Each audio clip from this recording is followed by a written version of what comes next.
Hello साथियों, आज हम एमपी हाई कोर्ट जबलपुर का बहुत ही महत्वपूर्ण निर्णय लेकर आए हुए हैं, जिसमें एमपी हाई कोर्ट ने कहा है कि लिविंग रिलेशनशिप में रहने के बाद, लिविंग रिलेशनशिप में काफ़ी लंबे समय तक रहने के बाद अगर ब्रेकअप हो रहा है, अलग हो रहे हैं, उस स्थिति में महिला भरण पोषण की हकदार है।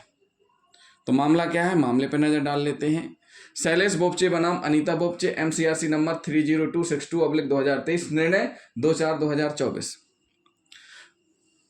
बालाघाट कोर्ट में वाद प्रस्तुत किया गया प्रतिवादी अनीता बोपचे की तरफ से, जिसमें निर्णय हुआ 16/7/12 को।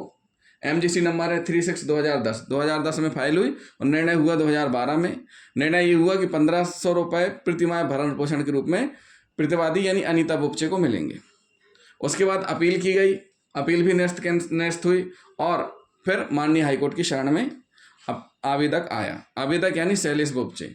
तो माननीय हाईकोर्ट में आवेदक अपीलकर्ता शैलेश बोपचे के अधिवक्ता ने जो तर्क रखे हैं वो हम आपको बता रहे हैं। पहला, भरण पोषण का आदेश न्यायालय द्वारा 16/7/12 को दिया गया।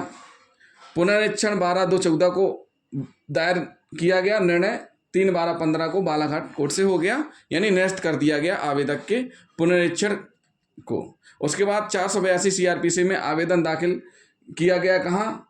माननीय हाईकोर्ट में। चूंकि 9 वर्ष देरी से पेश किया गया है आवेदन, तो उसमें यह है कि 482 CRPC में आवेदन दाखिल करने की कोई सीमा अवधि नहीं होती है।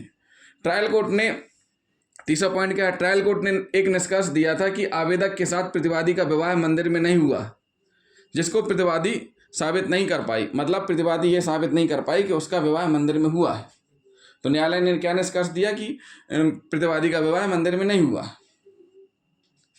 तथ्य के कारण प्रतिवादी ने एक बच्चे को जन्म दिया था, पति पत्नी के रूप में काफी लंबे समय तक रहे, 125 CRPC के तहत भरण पोषण का हकदार माना।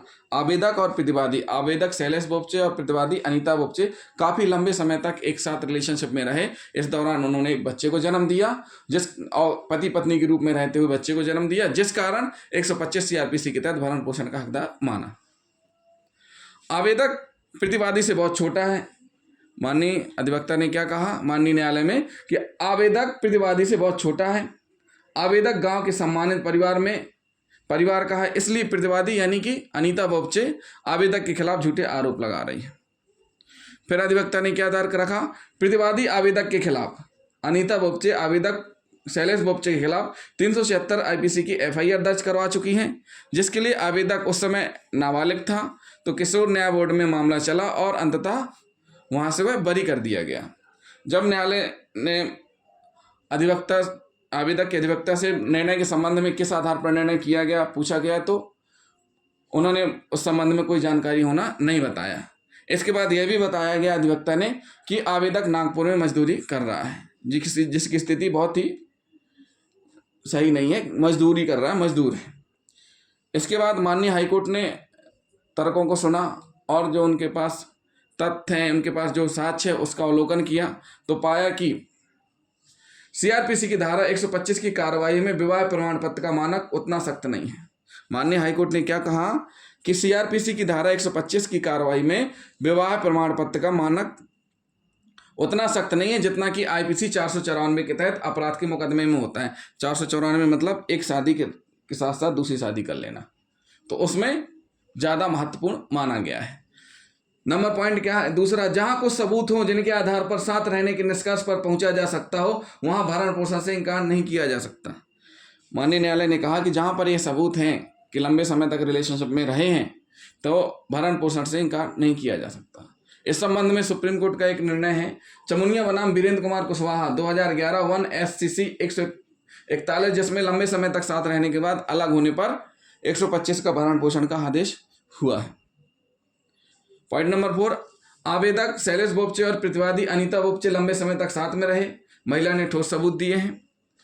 एकमात्र तर्क की महिला कानूनी तौर पर साबित नहीं कर पाई कि वह उसकी पत्नी है, परंतु दोनों पति पत्नी की तरह साथ में रहे और संतान हुई थी, जिस कारण बालाघाट न्यायालय द्वारा पारित भरण पोषण का आदेश उचित है और भरण पोषण की राशि प्रतिमाह का आदेश जो जारी हुआ बालाघाट न्यायालय से वो सही है। इस प्रकार से आवेदक की अपील को खारिज कर दिया माननीय हाईकोर्ट जबलपुर ने और आदेश दिया कि जो बालाघाट कोर्ट ने आदेश दिया है भरण पोषण का वो उचित है।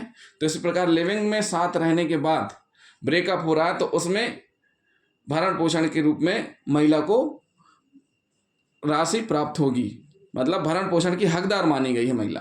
तो ऐसा न्यायालय ने आदेशित किया है। तो साथियों, जिन साथियों ने अभी तक हमारा चैनल सब्सक्राइब नहीं किया है तो हमारे चैनल को सब्सक्राइब कर लें और वीडियो को अधिक से अधिक शेयर करें। थैंक यू दोस्तों।